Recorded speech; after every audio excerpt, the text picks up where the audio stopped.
ایک صاحب سے میں نے کہا کہ جناب وہ 2000 ریال لگ گیا تو کیا کرنا ہے؟ کہنے کوئی مسئلہ نہیں، پاسپورٹ نواں بنوا لو، گنجائش ہے، یعنی ہر شے کا حل ہے۔ اور میں نے کہا یار اب عمرہ کرنے جاتے وقت بھی بندہ دھوکہ دے کے جائے، اللہ کے گھر جاتے وقت بھی اس طرح کی حرکت کرے، کیا حال ہو گیا؟ ہر چیز کا لوگوں نے حل نکال لیا، ہر چیز کا لوگوں نے سٹائل بنا لی۔ ایسا نہ کریں، یہ درست نہیں۔ احمد رفو گر کہنے لگا اس طرح سیوں گا کہ پھاڑنے والے کو بھی پتہ نہیں۔ ان کا پیسے لے یار تو سی دے۔ اس نے سی دی، اگلے شام ہی لا کے بچھا دیا گدا۔ تیسرے دن بادشاہ سلامت آئے، آ کے پہلی نظر گدے پہ ڈالی، اس نے بلایا سب ملازمین کو، کہا کس نے سیا ہے؟ کہا جناب کیا ہوا؟ کہا یہ پھٹا ہوا تھا۔ کس نے؟ کہا نہیں پھٹا ہی نہیں۔ وہ کہنے لگے بنو بات، میں خود پھاڑ کے گیا تھا، تو بتاؤ صحیح سیا کس نے ہے؟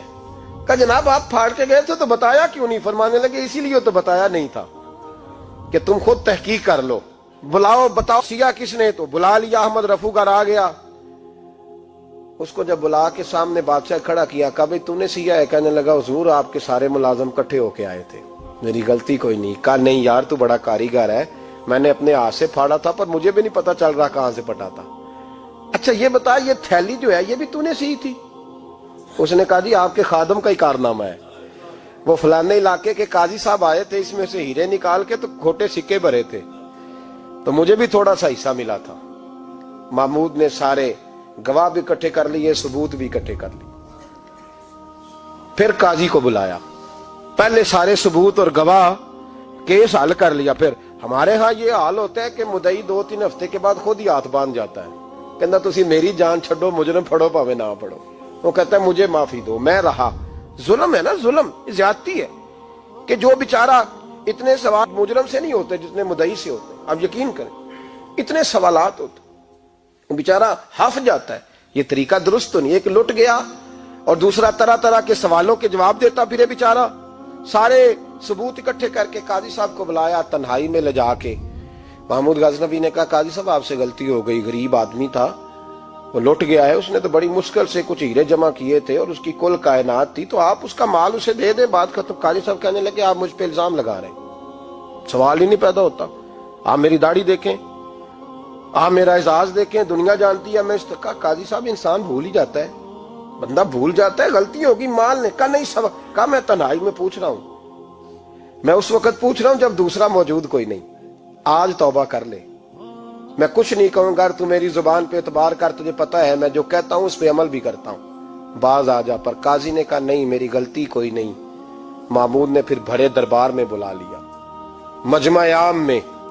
مہلت کے دنوں میں جو توبہ کر لے وہ بچ جاتے ہیں، لیکن لوگ رسوائیوں کے دنوں میں پھر واپس لوٹتے ہیں اگلا گھر دیکھ کے، پھر حالات اور طرح کے ہو چکے ہوتے ہیں۔ جب بڑے دربار میں قاضی کو بلایا، بھائی تو مانتا ہے کہ نہیں؟ اس نے کہا نہیں۔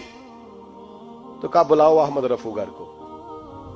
جب احمد رفو گر آیا تو بوڑھے قاضی کی ٹانگیں کانپنے لگی، جملے ٹوٹنے لگے، لفظ زمین پر گرنے لگے، بات صحیح نہیں ہوتی، زبان لڑکھڑانے لگی۔ محمود کہنے لگے قاضی میں نے تجھے کہا تھا وہاں مان جا بات، اب بڑے دربار میں بول۔ تو جب قاضی صاحب کی گردن خود بخود جھک گئی تو دنیا سمجھ گئی۔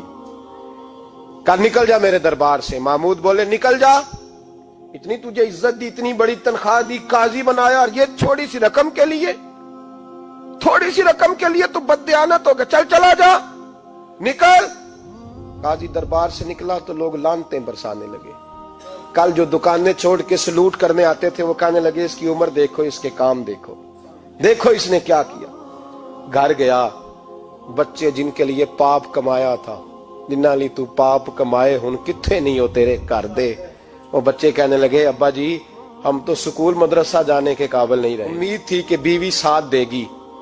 وہ کہنے لگی میں میکے کیسے جاؤں گی، گلی کی عورتیں طرح طرح کی باتیں بناتی ہیں۔ اور بھائی کامیابیوں کے بڑے سربراہ ہوتے ہیں، کوئی کامیاب ہو جائے تو سارے کہتے ہیں میری سپورٹ سے ہوا ہے، ناکامیاں ہمیشہ یتیم ہوتی ہیں، ناکامیوں کا کوئی سربراہ نہیں ہوتا۔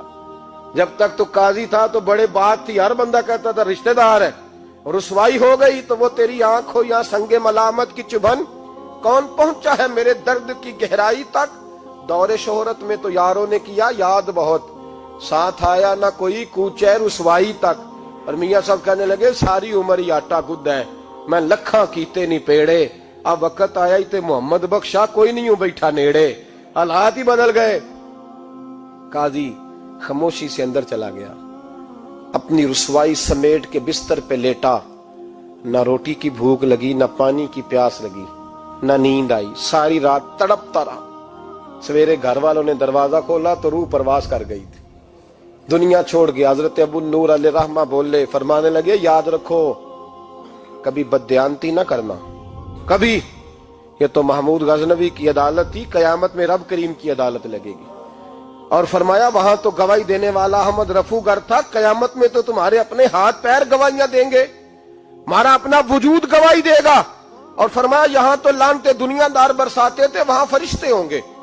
اور قاضی کو تو موت آ گئی تھی، قیامت میں تو دوبارہ موت بھی کوئی نہیں آئے گی، وہاں تو رہنا ہے اور سہنا ہے۔ بددیانتی معاشرے میں، اتنی بددیانتی ہر جگہ۔ اس معاشرے کا بھی کچھ بنے گا جہاں دوائی بھی خالص نہ ملے، جہاں دوائی میں بھی بددیانتی ہو۔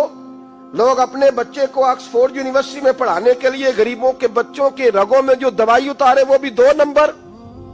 اتنا بڑا بھی کو بددیانت معاشرہ ہوتا ہے کہ لوگ یہاں تک دھندا کریں، یہاں تک کہ لوگ لوگوں کی زندگیوں سے کھیل جائیں اور ہمیں احساس تک نہ ہو کہ کوئی مر جائے گا، کوئی ڈوب جائے گا، کیا بنے گا۔ اور جس نے وہ رجسٹر کی دوائی کی، اس نے 2-4 لاکھ روپیہ لیا اور اس نے یہ نہیں سوچا کتنے انسان میری وجہ سے مریں گے۔ قتل صرف یہ تو نہیں ہوتا گولی مار کے مار دینا، لوگوں کی زندگیوں سے لوگ کھیل جاتے ہیں۔